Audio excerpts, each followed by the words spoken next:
Masih viral dan menjadi pembicaraan kisah wanita parubaya yang ketahuan berzina.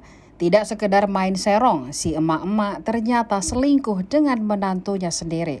Anak perempuannya bernama Norma Risma mengalami guncangan psikologi hebat karena mengetahui orang yang melahirkannya itu menjadi pelakor dalam rumah tangganya sendiri.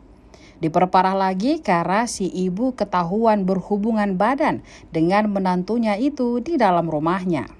Lalu, kemana sebenarnya ayah Risma?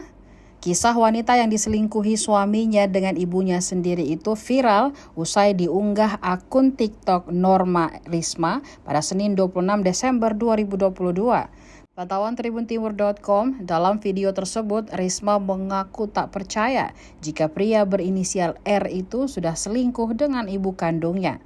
Perselingkuhan itu terbongkar karena warga sudah curiga dengan R dan mertuanya atau ibunda dari Risma sejak tanggal 16 November 2022 lalu.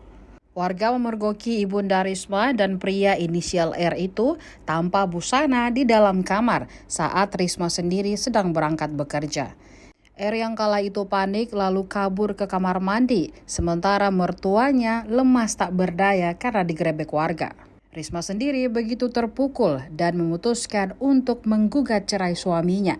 Kini Risma dan suaminya sudah resmi bercerai, sedangkan ibu kandung dan ayah kandungnya juga ikut bercerai.